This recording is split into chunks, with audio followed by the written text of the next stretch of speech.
ನಾನು ಒಂದಷ್ಟು ಕೆಲವು ಮಾಹಿತಿಗಳನ್ನಷ್ಟೇ ನಾನು ನೀಡಲಿಕ್ಕೆ ಬಯಸ್ತೀನಿ. ಈ ಕರ್ನಾಟಕ ರಾಜ್ಯದಲ್ಲಿ ಅಕಾರ್ಡಿಂಗ್ ಟು ಅಕೌಂಟ್ ಕರ್ನಾಟಕ ರಾಜ್ಯ ಒಂದರಲ್ಲೇ ಸುಮಾರು ಒಂದು 50,000 ಮಹಿಳಾ ಸಂಘಟನೆಗಳು ರಿಜಿಸ್ಟರ್ ಆಗಿದ್ದಾವೆ.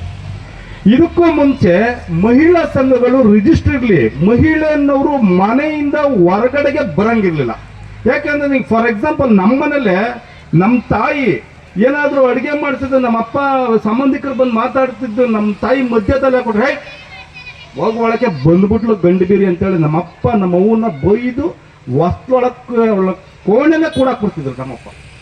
ಇದು ನನ್ನಪ್ಪನ ಮನೆ ಪರಿಸ್ಥಿತಿ ಅಲ್ಲ, ಪ್ರತಿಯೊಂದು ಮನೆಯ ಪರಿಸ್ಥಿತಿನೂ ಹೆಣ್ಣು ಮಕ್ಕಳ ಪರಿಸ್ಥಿತಿ ಇದೇ ಆಗಿತ್ತು. ಆದರೆ ಈಗ ಆ ಪರಿಸ್ಥಿತಿ ಇಲ್ಲ. ಈಗ ಆ ಪರಿಸ್ಥಿತಿಯನ್ನು ಬದಲಾಯಿಸಿರ್ತಕ್ಕಂಥದ್ದು ಡಾಕ್ಟರ್ ಬಾಬಾ ಸಾಹೇಬ್ ಅಂಬೇಡ್ಕರ್ ಅವರ ಕಾನ್ಸ್ಟಿಟ್ಯೂಷನ್ನು ಅದನ್ನು ಬದಲಾಯಿಸಿದೆ. ಮಹಿಳೆ ಪ್ರತಿಯೊಂದು ಕ್ಷೇತ್ರದಲ್ಲೂ, ಪ್ರತಿಯೊಂದು ರಂಗದಲ್ಲೂ, ಪ್ರತಿಯೊಂದು ವಿಕಾಸವಾಗ್ತಾ ಇರ್ತಕ್ಕಂಥ ಭಾರತದ ಪ್ರತಿಯೊಂದು ಕ್ಷೇತ್ರದಲ್ಲೂ ಕೂಡ ತನ್ನ ಪಾದಾರ್ಪಣೆಯನ್ನು ಮಾಡಬಹುದು, ತನ್ನ ಛಾಪನ್ನು ಮೂಡಿಸಬಹುದು, ತಾನು ಎಲ್ಲ ವ್ಯವಹಾರಗಳಲ್ಲೂ ತೊಡಗಿಸಿಕೊಳ್ಳಬಹುದು. ನೀವು ಅರ್ಥ ಮಾಡ್ಕೊಳ್ಳಿ, ಡಾಕ್ಟರ್ ಬಾಬಾ ಸಾಹೇಬ್ ಅಂಬೇಡ್ಕರ್ ಅವರ ಕಾನ್ಸ್ಟಿಟ್ಯೂಷನ್ನು ನಿಮ್ಮನ್ನ ಕಿಚನ್ನಿಂದ ಅಂತರಿಕ್ಷಕ್ಕೆ ಕರ್ಕೊಂಡೋಗಿದೆ. ಅಡುಗೆ ಮನೆಯಿಂದ ನೀವು ಪೈಲಟ್ ಆಗ್ಬೋದು ಈಗ ಕೊಟ್ಟಿರ್ತಕ್ಕಂಥದ್ದು. ವಿಶೇಷವಾಗಿ SC/ST ಹೆಣ್ಣು ಮಕ್ಕಳುಗಳಿದ್ರೆ ಅವ್ರಿಗೆ ಸಮಾಜ ಕಲ್ಯಾಣ ಇಲಾಖೆ ಇದೆಯಲ್ಲ, ಸಮಾಜ ಕಲ್ಯಾಣ ಇಲಾಖೆ ಅವರನ್ನ ಗಗನಸಖಿಯಾಗಿ ಆಯ್ಕೆ ಮಾಡುತ್ತೆ. ಈ ಒಂದು ಅವಕಾಶ ದಕ್ಕಿರೋದು ಕಾನ್ಸ್ಟಿಟ್ಯೂಷನ್ ಇಂದ. ಕಾನ್ಸ್ಟಿಟ್ಯೂಷನ್ ಇಲ್ಲ ಅಂದಿದ್ರೆ ಮನು ಸಂವಿಧಾನದಲ್ಲಿ ಏನಿತ್ತು ಗೊತ್ತಾ? ಅಂಬೇಡ್ಕರ್ ಅವರ ಸಂವಿಧಾನಕ್ಕಿಂತ ಹಿಂದೆ ಹೆಂಗಸಾದವಳು ಬಾಲ್ಯದಲ್ಲಿ ಅಪ್ಪನ ಮನೇಲಿ ಇರಬೇಕು, ಯೌವನದಲ್ಲಿ ಗಂಡನ ಆಶ್ರಯದಲ್ಲಿ ಇರಬೇಕು, ಮುದುಕಿ ಆಗೋಗ್ಬಿಟ್ರೆ ಅವಳು ಮಕ್ಕಳು ಮತ್ತು ಮೊಮ್ಮಕ್ಕಳ ಆಶ್ರಯದಲ್ಲಿ ಇದ್ಕೊಂಡು ಅವಳು ಕಾಲ ಕಳೆದು ಸತ್ತೋಗ್ಬೇಕು. ಯಾಕೆಂದ್ರೆ ಸ್ತ್ರೀನ ಸ್ವತಂತ್ರ ಹೇ ಅಂತ ಮನು ಸಂವಿಧಾನದಲ್ಲಿ ಒಂದು ಕಾನೂನು ಇತ್ತು. ಸ್ತ್ರೀನ ಸ್ವತಂತ್ರ ಹೇ ಅಂತಂದ್ರೆ ಹೆಂಗಸಿಗೆ ಸ್ವಾತಂತ್ರ್ಯ ಅನ್ನೋದನ್ನ ಕೊಡಬಾರದು ಅಂತಿತ್ತು. ಆದ್ರೆ ಬಾಬಾ ಸಾಹೇಬ್ ಡಾಕ್ಟರ್ ಅಂಬೇಡ್ಕರ್ ಅವರು ಅದನ್ನ ಬದಲಾಯಿಸಿ ಎಲ್ಲಾ ಹೆಣ್ಣು ಮಕ್ಕಳಿಗೂ ಕೂಡ ಸ್ವಾತಂತ್ರ್ಯವನ್ನ ಕೊಟ್ಟು ಅವರನ್ನ ಪ್ರತಿಯೊಂದು ಕ್ಷೇತ್ರಕ್ಕೂ ಪದಾರ್ಪಣೆ ಮಾಡೋದಕ್ಕೆ, ಪಾರ್ಟಿಸಿಪೇಟ್ ಮಾಡೋದಕ್ಕೆ ಕಾರಣಕರ್ತರಾಗಿದ್ದಾರೆ. ಇಂಥ ಅದ್ರ ಜೊತೆಗೆ ಇವತ್ತು ನೀವು ಇಡೀ ಕರ್ನಾಟಕ ರಾಜ್ಯದಲ್ಲಿ 50,000 ಮಹಿಳಾ ಸಂಘಗಳು ಕಟ್ಟಿದಾರಲ್ಲ. ಊರಿಗೆ 10 ಸಂಘ, ಚಿಕ್ಕತಾಯಮ್ಮನ ಸಂಘ, ಕನಕಾಂಬರಿ ಕಾಳಂಜಿ ಸಂಘ, ದೊಡ್ಡತಾಯಮ್ಮನ ಸಂಘ, ಗೌರಮ್ಮನ ಸಂಘ, ಇವೆಲ್ಲ ಕಟ್ಕೊಂಡಿದೀವಲ್ಲ.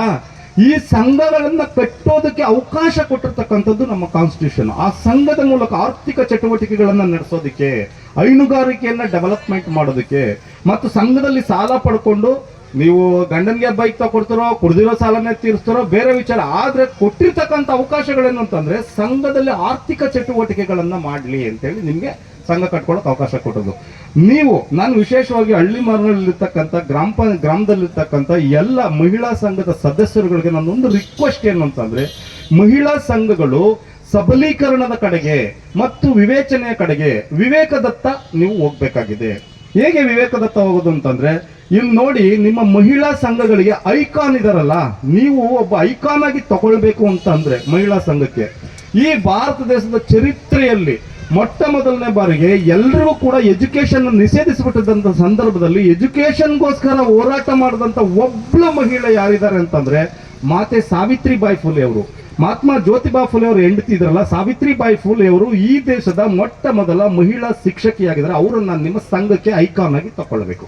ಅದರ ಜೊತೆಗೆ ಬಾಬಾ ಸಾಹೇಬ್ ಡಾಕ್ಟರ್ ಅಂಬೇಡ್ಕರ್ ಅವರು ಇಷ್ಟು ವಿಚಾರಗಳನ್ನೆಲ್ಲ ಹೇಳಿದ್ರಲ್ಲ, ಇಷ್ಟು ವಿಚಾರಗಳನ್ನ ಮಾಡುವಾಗ ಅಂಬೇಡ್ಕರ್ ಸಾಹೇಬರು ಲಂಡನ್ಗೆ ಹೋಗಿ ಓದಬೇಕಾಗಿರ್ತದೆ. ಅವರ ಹೆಂಡತಿ ಆಗತಾನೆ ಮದುವೆ ಮಾಡಿಕೊಂಡು ಯೌವನಾವಸ್ಥೆಯಲ್ಲಿ ಇರ್ತಾರೆ. ಅಂಬೇಡ್ಕರ್ ಅವರು ಕೂಡ ಯೌವನಾವಸ್ಥೆಯಲ್ಲಿ ಇರ್ತಾರೆ. ಆದ್ರೆ ವರ್ಷಾನುಗಟ್ಟಲೆ ಗಂಡ ಹೆಂಡತಿ ಒಬ್ರಿಗೊಬ್ರು ಮುಖ ನೋಡಕ್ ಆಗದೆ ಇರ್ತಕ್ಕಂಥ ಪರಿಸ್ಥಿತಿಯಲ್ಲಿ ಇರ್ತಾರೆ. ಇಲ್ಲಿ ಕಿತ್ತು ತಿನ್ನತಕ್ಕಂಥ ಬಡತನ ತುಂಬಿ ತುಳುಕ್ತಾ ಇರ್ತದೆ. ರಮಾಬಾಯಿ ಅಂಬೇಡ್ಕರ್ ಅವರು ತೇಪೆ ಹಾಕಿರ್ತಕ್ಕಂಥ ಸೀರೆನ ಹಾಕೊಂಡು ಇಂಥ ಬೈಲಲ್ಲಿ ಸೌದೆ ಹಾಕೊಂಡು ಬಂದು ನೀರು ಕಾಯಿಸ್ಕೊಳಕ್ ಹೋದಂತ ಸಂದರ್ಭದಲ್ಲಿ ಅಲ್ಲಿಯ ಜಮೀನ್ದಾರಿಗಳು ಏನ್ ಮಾತಾಡೋದು, ಬ್ಯಾರಿಸ್ಟರ್ನ ಹೆಂಡತಿ ಸೌದೆ ಆಯ್ತಾವಳಲ್ರಿ ತೇಪೆ ಬಟ್ಟೆ ಹಾಕೊಂಡು ಅಂತೇಳಿ ಅಂಬೇಡ್ಕರ್ ಅವರ ಹೆಂಡತಿಯನ್ನ ಅಪಮಾನಗೊಳಿಸ್ತಾರೆ. ಸೊ ಅಂತಹ ತ್ಯಾಗವನ್ನ ಮಾಡಿ ತನ್ನ ಗಂಡನಿಗೋಸ್ಕರ ದುಡಿದು ತನ್ನ ಗಂಡನನ್ನ ಇಡೀ ಸಮಾಜಕ್ಕೆ ಸ್ಯಾಕ್ರಿಫೈಸ್ ಮಾಡಿ ಈ ದಿಕ್ಕೇ ಇಲ್ಲದೆ ಇರತಕ್ಕಂಥ ಭಾರತ ದೇಶಕ್ಕೆ ಒಂದು ಭವ್ಯವಾದಂಥ ಸಂವಿಧಾನವನ್ನ ಬರ್ಕೊಡ್ಲಿಕ್ಕೆ ತನ್ನ ಗಂಡನಿಗೆ ಇಲ್ಲದೆ ಇರತಕ್ಕಂಥ ಶಕ್ತಿನೆಲ್ಲ ತುಂಬಿದಾರಲ್ಲ ರಮಾಬಾಯಿ ಅಂಬೇಡ್ಕರ್ ಅವರು ಇರ್ರೆಸ್ಪೆಕ್ಟಬಲ್ ಆಫ್ ಕ್ಯಾಸ್ಟ್, ಜಾತ್ಯತೀತವಾದ, ನೀವು ಒಕ್ಕಲಿಗರ ಸಂಘ ಕಟ್ಕೊಂಡಿರಿ, ತಿಗಳರ ಸಂಘ ಕಟ್ಕೊಂಡಿರಿ, ಬೆಸ್ತರ ಸಂಘ ಕಟ್ಕೊಂಡಿರಿ, ಯಾವುದಾದ್ರೂ ಈ ಮಹಿಳಾ ಸಂಘ ಕಟ್ಕೊಂಡಿರಿ, ಆ ಸಂಘದಲ್ಲಿ ಜಾತ್ಯತೀತವಾಗಿ ಅಂಬೇಡ್ಕರ್ ಅವರ ಹೆಂಡತಿಯನ್ನ ನೀವು ಐಕಾನ್ ಆಗಿ ತಗೊಳ್ಬೇಕು. ಯಾಕೆಂದ್ರೆ ಅವಳು ಒಬ್ಬ ದೊಡ್ಡ ತ್ಯಾಗಮಯಿಯಾಗಿದ್ದಾರೆ. ಅದೇ ರೀತಿ ಗೌತಮ ಬುದ್ಧನ ಹೆಂಡತಿ ಇದರಲ್ಲಿ ಯಶೋಧರೆ ಅವರು ಸಹ ತನ್ನ ಗಂಡನನ್ನ 40 ವರ್ಷಗಳ ಕಾಲ ತಾನು ಎಲ್ಲಿದ್ಯಾ ಏನು ಎತ್ತ ಅಂತ ನೋಡ್ದೇನೆ ಇಡೀ ಸಮಾಜದ ಇಡೀ ಜಗತ್ತಿನ ಎಲ್ಲ ಕಷ್ಟಗಳಿಗೂ ಕೂಡ ಕಾರಣಗಳನ್ನ ಕಂಡುಹಿಡಿಯೋದಕ್ಕೆ, ಪರಿಣಾಮಗಳನ್ನ ಕಂಡುಹಿಡಿಯೋದಕ್ಕೆ, ಪರಿಹಾರಗಳನ್ನ ಕಂಡುಹಿಡಿಯೋದಕ್ಕೋಸ್ಕರ ತನ್ನ ಗಂಡನನ್ನೇ ಸ್ಯಾಕ್ರಿಫೈಸ್ ಮಾಡಿದಾರಲ್ಲ ಯಶೋಧರೆ ಅವರು, ಸಾವಿತ್ರಿಬಾಯಿ ಫುಲೆ ಅವರು, ರಮಾಬಾಯಿ ಅಂಬೇಡ್ಕರ್ ಅವರು, ಆಮ್ರಪಾಲಿ ಅವರು, ಇವರೆಲ್ಲರೂ ಕೂಡ ಈ ಮಹಿಳಾ ಸಂಘಗಳಿಗೆ, ಸ್ತ್ರೀ ಶಕ್ತಿಗಳಿಗೆ ಒಂದು ಐಕಾನ್ ಆಗ್ಬೇಕಲ್ವಾ. ಸೊ ಅದನ್ನ ಬಿಟ್ಬಿಟ್ಟು ನಾವು ಜಗದಲ್ಗಮ್ಮನ ಸಂಘ, ಕಿಚ್ಚು ಮಾರಮ್ಮನ ಸಂಘ, ಯಾರು ಇವರೆಲ್ಲ ಯಾತಕ್ಕೆ? ಸೊ ಇದನ್ನ ದಯವಿಟ್ಟು ಮಹಿಳಾ ಸಂಘಗಳು ವಿವೇಕದ ಕಡೆಗೆ ಹೋಗ್ಬೇಕು, ವಿಚಾರವಂತಿಕೆ ಕಡೆಗೆ ಹೋಗ್ಬೇಕು. ನಿಮ್ಗೆ ವಿಚಾರ ಇದ್ರೆ ನಿಮ್ಮ ಮಕ್ಕಳು ನಿಮ್ಮ ವಿಚಾರದ ದಾರಿ ಬರ್ತವೆ. ಯಾಕೆ ಅಂತ ನಾನು ಹೇಳ್ತಾ ಇದ್ದೀನಿ ಅಂತಂದ್ರೆ, ವಿಚಾರಗಳಿಗೆ ಜಗತ್ತನ್ನ ಆಳ್ತಕ್ಕಂಥ ಶಕ್ತಿ ಇರೋದು. ನಿಮ್ ದುಡ್ಡುಗಾಗ್ಲಿ, ಗ್ರಾನೈಡ್ಗಾಗ್ಲಿ, ಬಂದೂಕುಗಾಗ್ಲಿ, ಬಾಂಬ್ಗಾಗ್ಲಿ ಜಗತ್ತನ್ನಾಳೋ ಶಕ್ತಿ ಇಲ್ಲ. ತೋಳ್ಬಲಕ್ಕೂ ಜಗತ್ತನ್ನಾಳೋ ಶಕ್ತಿ ಇಲ್ಲ. ವಿಚಾರಗಳಿಗೆ ಮಾತ್ರ ಜಗತ್ತನ್ನ ಆಳಿಕೆ ಮಾಡ್ತಕ್ಕಂಥ ಶಕ್ತಿ ಇರೋದ್ರಿಂದ ನೀವು ವಿಚಾರವಂತರಾಗಬೇಕು.